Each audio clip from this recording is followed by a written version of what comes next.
నమస్కారం uptake jobs కి స్వాగతం. నేను మీ వివేక్. ఇవాళ మనం డిస్కస్ చేయబోయే కరెంట్ అఫైర్ అంశం చారాయిదియో మైదాం, బిహగ ద్రిపహార్. సో ఇంతకీ అసలు ఈ బిహగ ద్రిపహార్ కానీ లేదు ఈ చారాయిదియో మైదాం కానీ ఏంటి, అసలు ఇది వార్తల్లోకి ఎందుకు వచ్చినా మనం జాగ్రత్తగా గమనిస్తే అవన్నీ నేను ఇప్పుడు చెప్పను, మనం కరెంట్ అఫైర్లో డిస్కస్ చేద్దాం. But before going to the details ఒకసారి పిక్చర్స్ని జాగ్రత్తగా గమనించండి. ఇక్కడ ఏదో ఒక దిన్నె లాగా ఉంది, ఆ దిన్నె లోపలికి వెళ్ళడానికి ఏదో ఒక ఎంట్రన్స్ లాగా ఉంది, ఆ ఎంట్రన్స్ లోపలికి వెళ్తే ఈ విధంగా ఉంది. సో ఇక్కడ చారాయిదియో అనేది ఆ ప్రాంతం పేరు లేదా ఒక మనిషి పేరు అయి ఉంటుందన్న ఐడియా అయితే వస్తుంది. కానీ మైదాం అంటే ఏంటి అని మనం జాగ్రత్తగా గమనించినట్టయితే మైదాం ఈజ్ నథింగ్ బట్ టోమ్, అంటే సమాధి అనమాట. సో ఈ చారాయిదియో సమాధులు ఏవైతే ఉన్నాయో వీటిని ప్రపంచ వారసత్వ సంపదగా గుర్తించాలి అని చెప్పి మన కేంద్ర ప్రభుత్వం తీర్మానించుకుంది. కాబట్టి ఈ అంశం వార్తల్లోకి వచ్చింది. ఇక్కడ మనం జాగ్రత్తగా గమనించాల్సింది ఏంటంటే ఈ చారాయిదియో మైదాం అవ్వచ్చు లేదు బిహగ ద్రిపహార్ అవ్వచ్చు, వీటిని ఇండియా యొక్క పిరమిడ్స్ అని లేదు పిరమిడ్స్ ఆఫ్ అస్సాం అని పిలుస్తున్నారు. మామూలుగా పిరమిడ్లు అనగానే అందరికీ గుర్తొచ్చేది ఈజిప్ట్, కానీ ఇప్పటి నుంచి పిరమిడ్లు అనగానే ఈజిప్ట్తో పాటు అస్సాం కూడా గుర్తుకు రావాలి. అని గుర్తుపెట్టుకోండి, అస్సాం ఇండియాలో ఉంది, అక్కడ బయట ఎక్కడో లేదు. సో మనం దీన్ని ఖచ్చితంగా గుర్తుపెట్టుకోవాలి. వీలైతే వెళ్ళి ఒకసారి చూసిరండి. అలానే ఇప్పుడు ఆబ్వియస్లీ వార్తల్లోకి వచ్చింది, ఎప్పుడో మర్చిపోయిన అంశాలన్నీ కూడా ఇప్పుడు తవి బయటకు తీస్తున్నారు. కాబట్టి దీన్ని ఖచ్చితంగా కాంపిటేటివ్ ఎగ్జామ్స్లో అడిగే అవకాశం కూడా ఉంటుంది. Hence it becomes important. So let's talk about the details now. But before going into the details, let me add something. Uptake jobs ఇప్పుడు టెలిగ్రామ్లో కూడా ఉంది. ఈ కరెంట్ అఫైర్స్కి సంబంధించిన పీపీటీ పీడిఎఫ్ మెటీరియల్స్ ఏవైతే ఉన్నాయో అవి మీరు ఒకవేళ రోజు చదువుకోవాలి అనుకుంటే మీరు ఆ టెలిగ్రామ్లో ఆ పీడిఎఫ్ని డౌన్లోడ్ చేసుకుని చదువుకోవచ్చు. సో ఈ టెలిగ్రామ్ ఛానల్కి సంబంధించిన లింక్ కింద డిస్క్రిప్షన్లో ఉంది. అలానే అప్టేక్ జాబ్స్ కరెంట్ అఫైర్స్ రేపు లైవ్ వస్తుంది. రేపు కరెంట్ అఫైర్స్ లైవ్ వస్తుందని నేను నిన్న కూడా చెప్పినా, మీకు టైం చెప్పలేదు కదా. సో టుమారో 12 PM రేపు మధ్యాహ్నం 12 గంటలకి అప్టేక్ జాబ్స్ యూట్యూబ్ ఛానల్లో కరెంట్ అఫైర్స్ లైవ్లో వస్తుంది. సో జాగ్రత్తగా గుర్తుపెట్టుకోండి ఆ విషయం కూడా. The central government has decided to send a proposal to UNESCO. UNESCO అంటే United Nations education scientific and cultural organization, nominating Charaideo Maidam of Ahom kingdom as a world heritage site.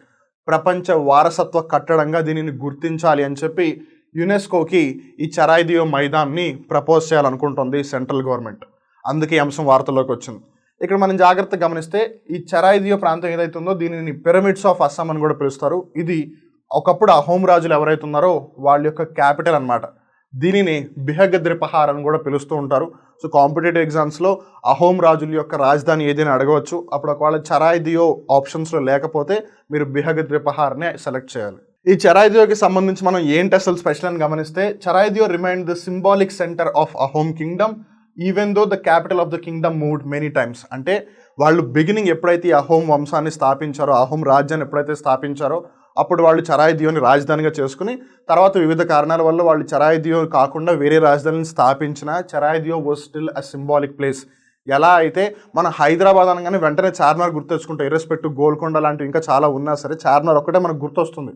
అలా ఇది కూడా బాగా ఫేమస్ అయిపోయింది అనమాట. It was built by Chaolung Sukaphaa, the founder of the dynasty in about 1229 CE. క్రీస్తు శకం 1229వ సంవత్సరంలో చార్లుంగ్ సుకాపా ఎవరైతే ఈ అహోమ్ రాజ్యం యొక్క స్థాపకులు ఉన్నారో ఆయన దీన్ని కట్టించాడు అనమాట. ఇక్కడ మీరు చార్లుంగ్ సుకాపా అని కూడా గమనించవచ్చు. సో ఇది జాగ్రఫికల్గా ఏ ప్రాంతానికి దగ్గర అంటే located at the foothills of Nagaland. It is situated at distance of around 30 kilometers from the historical Sivasagar town in Assam. So అస్సాంలో శివసాగర్ అనే ఒక పాపులర్ టౌన్ ఉంది. దానికి road connectivity, rail connectivity, air connectivity కూడా ఉంది. సో అస్సాంలో one of the key place అది. So ఆ ప్రాంతానికి 30 kilometers దూరంలో నాగాలాండ్ యొక్క ఏదైతే ఫుట్ హిల్స్ ఉన్నాయో దానికి దగ్గరలో ఉందన్నమాట ఈ చారాయిదియో మైదాం. మనం ఇందాక తెలుసుకున్నట్టుగా Charaideo is known as pyramids of Assam, contains sacred burial grounds of Ahom kings and queens and is also the place of the ancestral gods of the Ahoms. Ahom రాజులు ఎవరినైతే వాళ్ళ పూర్వీకులు లేదా దేవుళ్ళుగా పరిగణిస్తారో వాళ్ళందరూ కూడా అక్కడే ఉంటారు అని. అలానే ఒకప్పటి అహోమ్ రాజులు వాళ్ళ భార్యలు లేదా అహోమ్ రాణులు ఎవరైతే ఉన్నారో వాళ్ళందరి యొక్క సమాధులు అక్కడే ఉన్నాయి. ఇన్ఫ్యాక్ట్ స్పెసిఫిక్గా చెప్పాలి అంటే 42కి పైగా అక్కడ టూమ్స్ ఆల్రెడీ ఉన్నాయన్నమాట. బట్ ఇక్కడ very interesting and very important fact ఏంటంటే 130కి పైగా సమాధులు ఉంటే వాటిలో ప్రస్తుతం ఓన్లీ 42 వీటిని వాళ్ళు ప్రొటెక్ట్ చేయగలిగారు, మిగతావన్నీ కూడా ప్రొటెక్ట్ చేయలేకపోతున్నారు. So archaeological survey of India already అక్కడ ఎక్స్కవేషన్స్ చేయడం వల్ల అక్కడ ఉన్న కొన్ని కూడా డ్యామేజ్ అయిపోతున్నాయి. సో ఎవరైతే హిస్టారియన్స్ ఉన్నారో వాళ్ళందరూ అనేది ఏంటంటే ఈ 42 కాదు, ఏవైతే మిగిలిన 80-85 ఉన్నాయో వాటిని కూడా ప్రిజర్వ్ చేయండి అని చెప్తున్నారనమాట. అండ్ హెన్స్ వార్తల్లో ఉండే అవకాశం చాలా ఎక్కువగా ఉంది. సో సమ్ 42 tombs, దీన్నే వాళ్ళు మైదామ్స్ అని పిలుస్తున్నారు, of Ahom kings and queens are presented Charaideo hillocks. మనం ఇందాక తెలుసుకున్నట్టుగా ప్రస్తుతం వాళ్ళు 42 ఐడెంటిఫై చేశారు. ఇవి కాకుండా కూడా ఇంకా చాలా ఉన్నాయి. ఆ రీజన్ మొత్తం కూడా విస్తరించి ఉన్నాయి. ఉదాహరణకి Bali Maidam is one of the most popular one. Bali అనేది ఇండోనేషియాలో ఉన్న ఒక ప్రాంతం. అదే పేరు మీద ఇక్కడ బాలి మైదామ్ అని కూడా ఉంది. సో అది కూడా వార్తలు ఉండే అవకాశం ఉంది. జాగ్రత్తగా గుర్తుపెట్టుకోండి. అండ్ ఇక్కడ మనం జాగ్రత్తగా గమనించాల్సిన ఇంకో ముఖ్యమైన విషయం ఏంటంటే ఈ పిరమిడ్స్ ఆఫ్ అస్సాంలో ఈ పిరమిడ్లనే ఎందుకు పరిగణిస్తున్నారు అని. ఉదాహరణకి మీరు ఈజిప్ట్ పిరమిడ్స్ని గమనించినా సరే వాళ్ళందరినీ కూడా మమ్మిఫికేషన్ చేసేవాళ్ళు. అందుకే వాళ్ళని మమ్మీస్ అంటూ ఉంటారు. అంటే వాళ్ళు చనిపోయిన తర్వాత అవన్నీ కూడా ఒక శవపేటికలో పెట్టేసి వాళ్ళందరూ అక్కడే ఉంటారు. ఆఫ్టర్ లైఫ్ అనేది కూడా ఒకటి ఉంటుంది. అంటే మనం చనిపోయిన తర్వాత కూడా జీవితం అనేది ఒకటి ఉంటుంది అని చెప్పి వాళ్ళకి సంబంధించిన నగలు అవన్నీ కూడా వాళ్ళతో పాటు తీసుకెళ్ళిపోయేవాళ్ళు. ఒకవేళ ఎవరికైనా పెట్ యానిమల్స్ ఉంటే అవి కూడా తీసుకెళ్ళిపోయేవాళ్ళు అనమాట. సేమ్ ఎగ్జాక్ట్లీ అహోమ్ కింగ్స్ కూడా అదే బిలీవ్ చేస్తారు. మేము చనిపోయిన తర్వాత మేబీ ఈ ప్రపంచాన్ని వదిలి వెళ్ళిపోతున్నామేమో కానీ మాకు ఇంకా జీవితం ఉంటుంది అని వాళ్ళు నమ్ముతారు. అందుకే రాజులు రాణులు వాళ్ళ యొక్క బంగారు ఆభరణాలు ఏవైతే ఉన్నాయో, వాళ్ళ కత్తులు ఏవైతే ఆయుధాలు ఉన్నాయో అవి, అలానే ఒకవేళ పెట్ యానిమల్స్ ఏమన్నా ఉంటే వాటిని కూడా వాళ్ళతో పాటు తీసుకెళ్లేవాళ్ళు. సో అవన్నీ కూడా ఆ టూమ్స్ లోపల పెట్టారు. And hence it becomes very very important.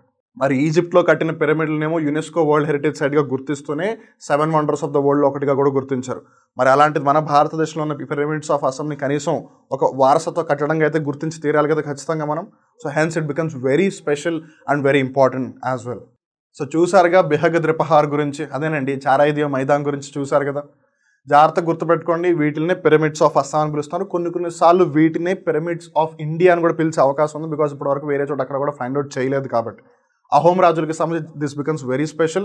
And Chaolung Sukaphaa గురించి కూడా జాగ్రత్తగా గుర్తుపెట్టుకోండి. మళ్ళీ మనం ఇంకో రోజు ఇంకో కొత్త కరెంట్ అఫైర్ ఎపిసోడ్లో కలుద్దాం. గుర్తుంది కదా, రేపు మధ్యాహ్నం 12 గంటలకి కరెంట్ అఫైర్స్ లైవ్లో వస్తుంది. అలానే అప్టేక్ జాబ్స్ యొక్క టెలిగ్రామ్ ఛానల్ కూడా స్టార్ట్ అయింది. పీపీటీలు కానీ పీడిఎఫ్ మెటీరియల్ కానీ మీకు ఏదైనా కావాలంటే మీరు ఆ ఛానల్లోకి రావచ్చు. అప్పటి వరకు చూస్తూనే ఉండండి అప్టేక్ జాబ్స్. మిమ్మల్ని మీరు అప్డేట్ చేసుకుంటూ ఉండండి. నేను మీ వివేక్. నమస్కారం.